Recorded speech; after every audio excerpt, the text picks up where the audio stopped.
I'm Bood FM and welcome to another one of my experiments.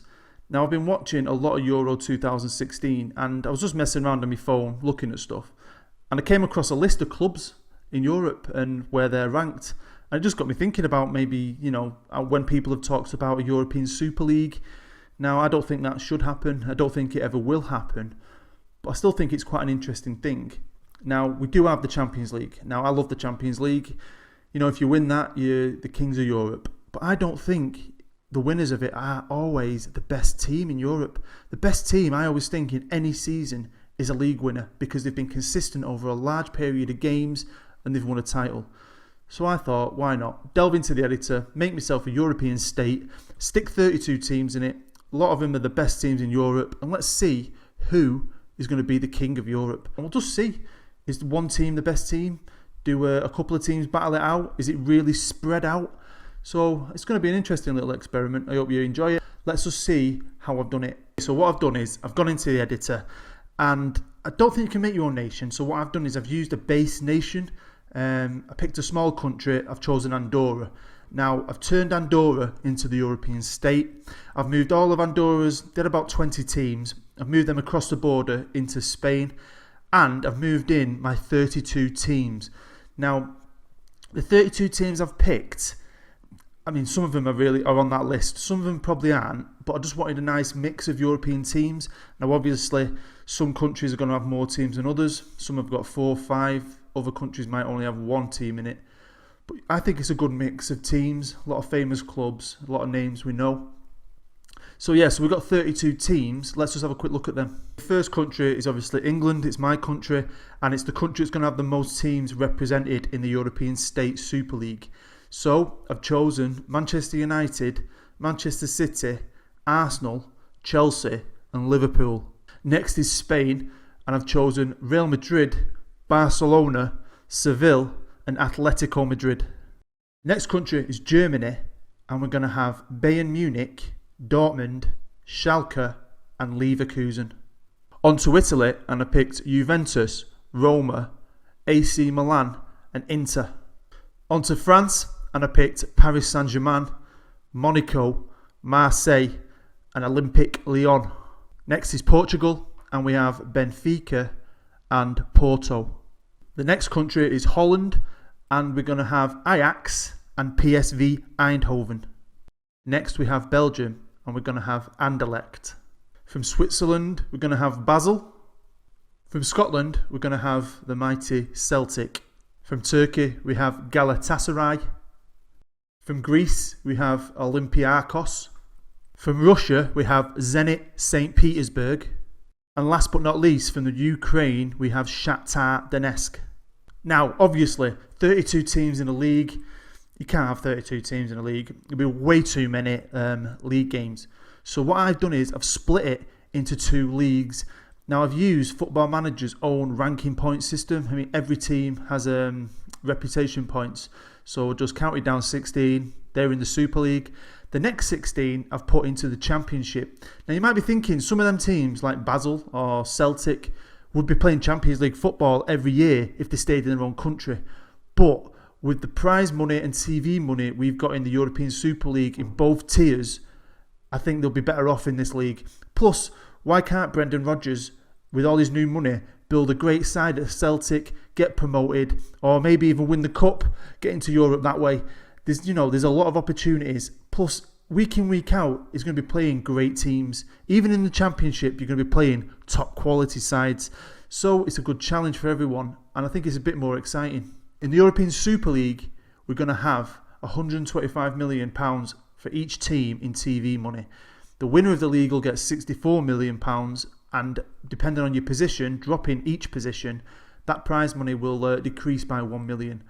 Going into the Championship, and each team will receive £75 million in TV money, and the prize money will just continue on down from the Super League. We also have 2 cup competitions. One's going to be the European FA Cup. The other's going to be the European League Cup. Just wanted to keep the name simple. Obviously, if you win the FA Cup, you get into Europe. Now, what I've done is, you probably know if you watch my other series, is you'll probably realise I'm an NFL fan. So I've made another competition, and I've made it a lot more important than, say, our Charity Shield, Community Shield. And I've called it the European Super Bowl. So the winner of the league will play the winner of the FA Cup at the start of every season in the Super Bowl. Now, before we delve into anything, I can only find one major city. So I've changed that city to Gotham City. I'm a big Batman fan, so you know what? I thought, why not? So the capital city of the European state is going to be Gotham. Here's the European Super League, and here's the top 16 teams out of 32 teams I've picked. Now, obviously, there's going to be 30 games played in the league. There's 2 cup competitions, and obviously some of the teams are going to be in Europe. As you can see, the top 4 teams, they get into the Champions League. The next 2 teams go into the Europa League. Now, with the relegation, I wanted to make it a bit different, maybe a bit more exciting. So the bottom 2 teams will get relegated. The top 2 teams from the European Championship will get promoted. But then the bottom 3rd team and the top 3rd team from the Championship will then face off in a 2-legged promotion playoff. So you could come 3rd from bottom, but still keep your place. And you could come 3rd in the Championship and still not get promoted. This is a season preview for the Super League, and Barcelona are favourites to win it. My team, Man United, are down there in 9th. But you know what? I still think it's going to be exciting. What I've done with the managers too is I've updated every team with the manager that they have got at the start of this brand new season in 2016-17, even though I am starting this experiment from last year. The only team that won't have a manager is Anderlecht, because at the time of filming this, Anderlecht don't have a manager. These are the rules for the Super League, and as you can see, first place gets 64 million, and that decreases by 1 million with every position you drop. There's 30 games played. You can have 7 subs, but you can only use 3. You can't use any trialists. As you can see there, all the relegation rules are explained. The continental qualification rules are explained. You get a 1-match ban after 5 yellow cards. You get a 1-match ban for every 2 additional yellow cards, and you get a 1-match ban for a red card. We have transfer windows the same as the British transfer window. We're also going to have a winter break, which lasts for about 3 weeks. Now, here's the European Championship. Now, you don't get into Europe, obviously, unless they win a cup, but it's still a great league to play in, to the point where I think I'm going to keep this and actually have a go myself at making, say, a Celtic or someone, build a team up and get them promoted, because they're going to get a lot more money, a lot of these teams, than they would in their own league. So there's no reason why they can't build a side and get promoted. And come on, some of the teams you're going to be playing, especially in this league's a bit more varied with countries.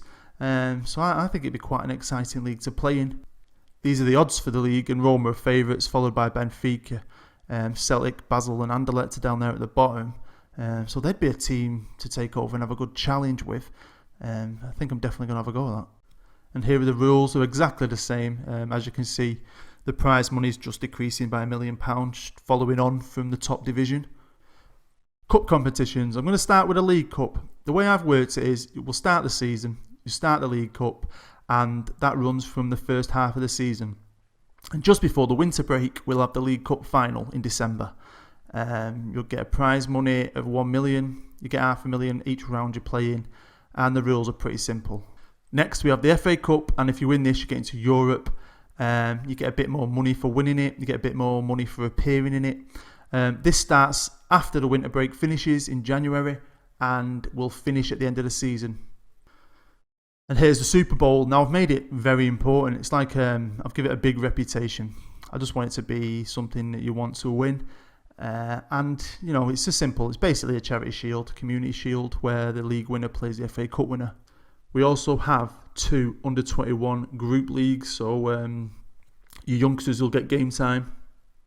And the under-21s will also have a cup competition to play in. So it gives your youngsters, games to play in, things to win. So here is the European state. I've put Harry Redknapp in charge. He didn't really have a job. I don't mind old man Harry. I thought he could maybe get this country kicked off in a good way. And I've given him some staff. I've given him lots of ex-players, basically, that didn't have jobs on the game. And just see how they do. So he's got a big coaching staff there. They've all varied. Some are fitness, some are defenders, some are attacking.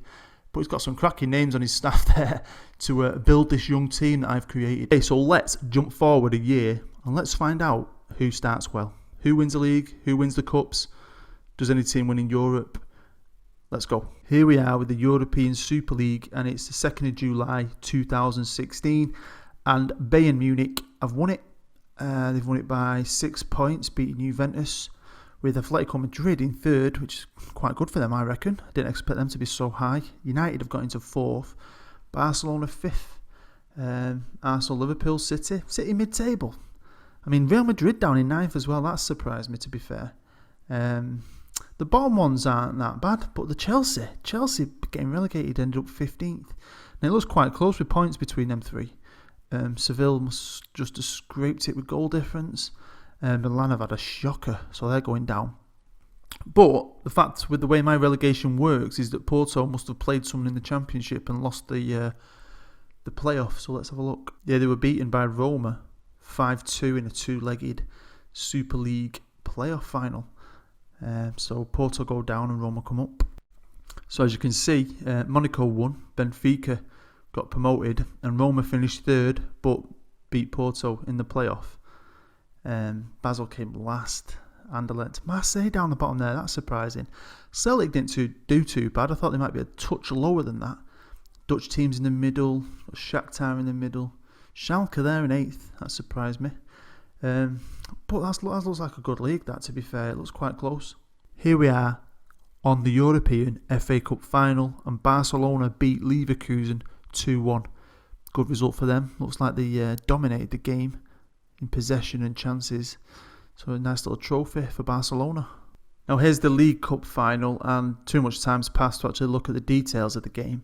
But Arsenal beat Barcelona on penalties. So Arsene Wenger, who's now retired at the end of the season, at least he retired with a trophy in the new European state. Okay, here we are on the manager list. Just want to have a quick look through. I mean, I did change and update all the managers at the start of the season to their correct jobs right now. I'm just having a quick look over it. Arsenal obviously ain't got a manager because Arsene Wenger's just retired.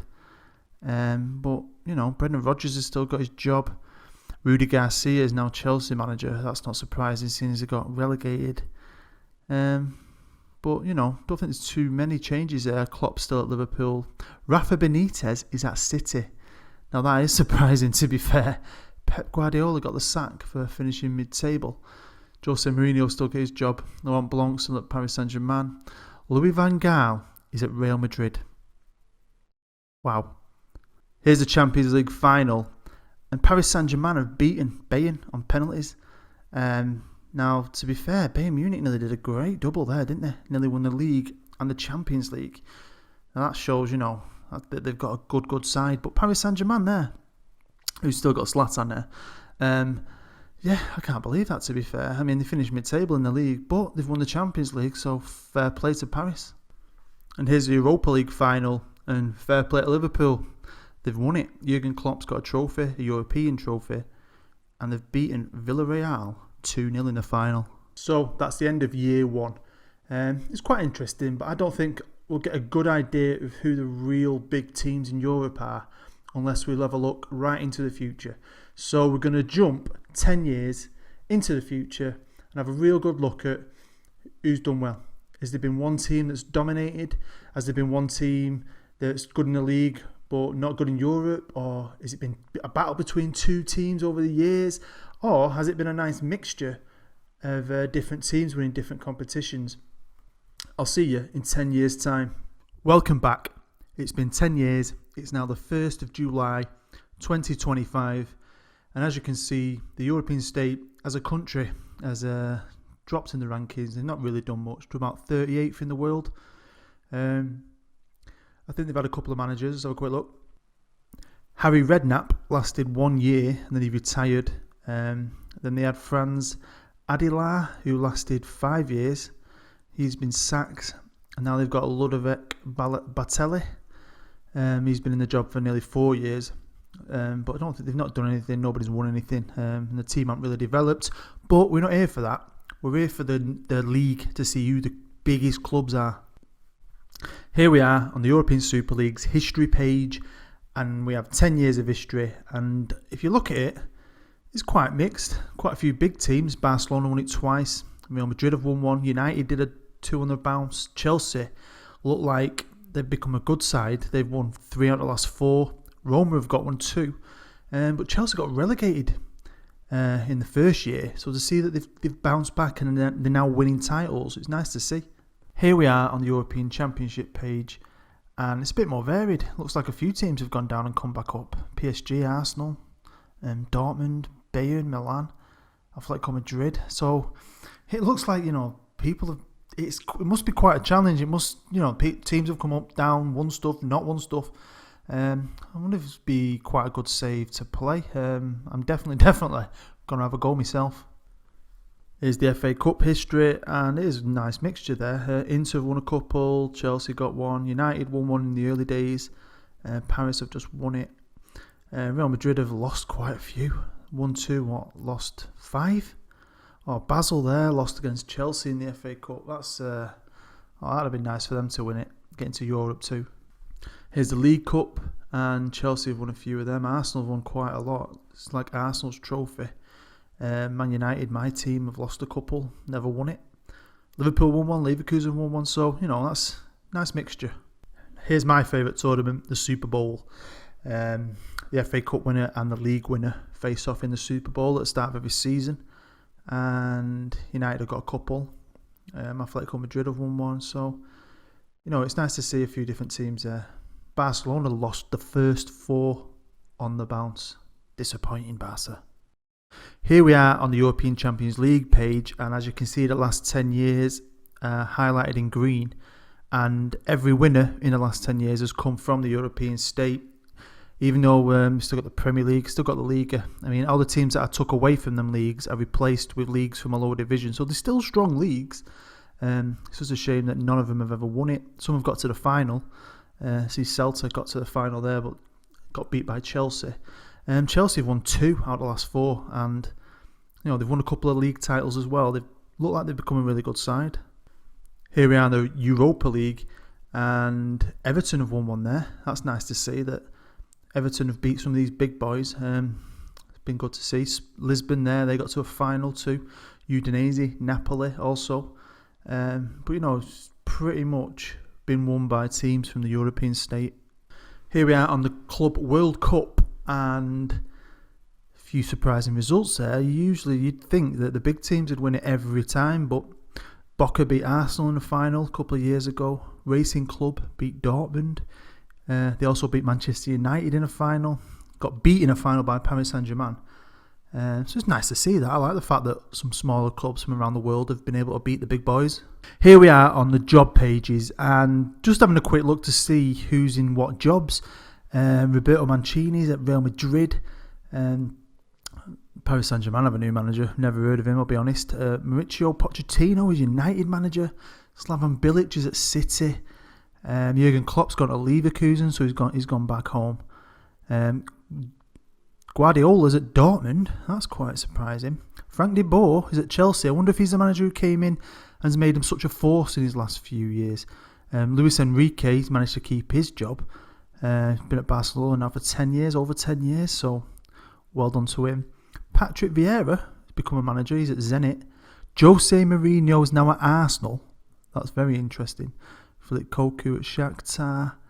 So there's been lots of changes. Michael Laudrup down there is at Milan. Looks like a few managers have left the country. Some have come in, some have swapped about. From what I see, just looks like one manager's still in his job. So I've taken over Anderlecht just so I can use someone's scouting and just have a look at some of the best players in the world, what kind of values they're going at, and some high value there, isn't there? The best player in the world's worth 81 million.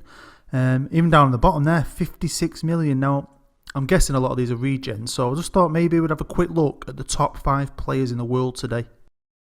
First one is a regen. His name is Dominik Altenberg, a German, 24 years old, plays for AC Milan. Looks like a very good player, to be fair, attacking midfielder.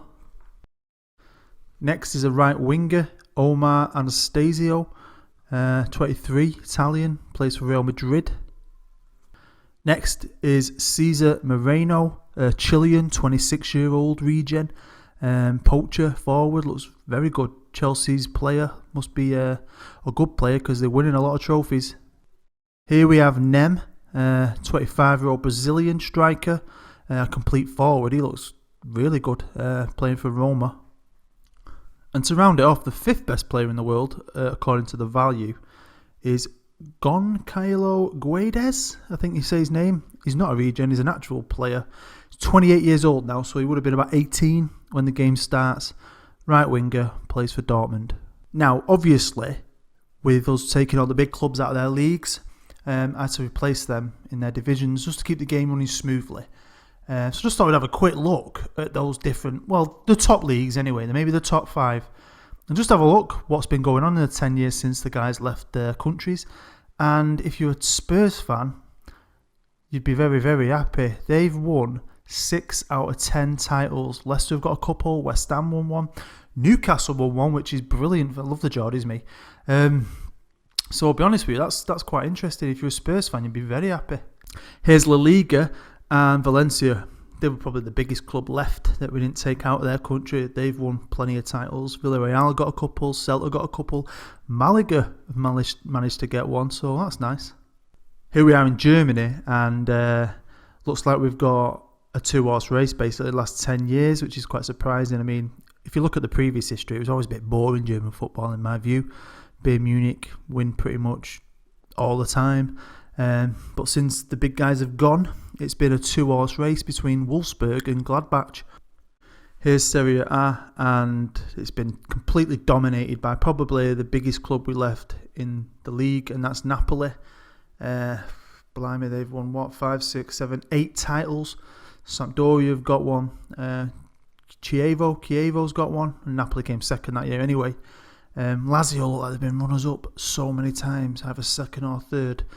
That'd be disappointing if you're a Lazio fan. And the last league I'm going to look at is the French league, and it looks like Montpellier have become a dominant force. Bordeaux have won a few. So, it's just nice to see different teams winning titles. Well, that's the end of my experiment with my European state country in the Super League. I thought it was a bit interesting. It was just something I thought up the other day and just knocked together.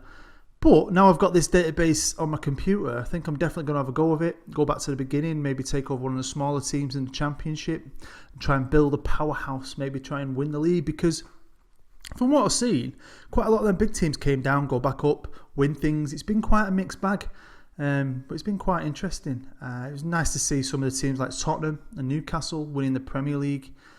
Teams that would never win their leagues, winning them. So it was good. It was good to see, and it's just a bit of fun. So I hope you've enjoyed it.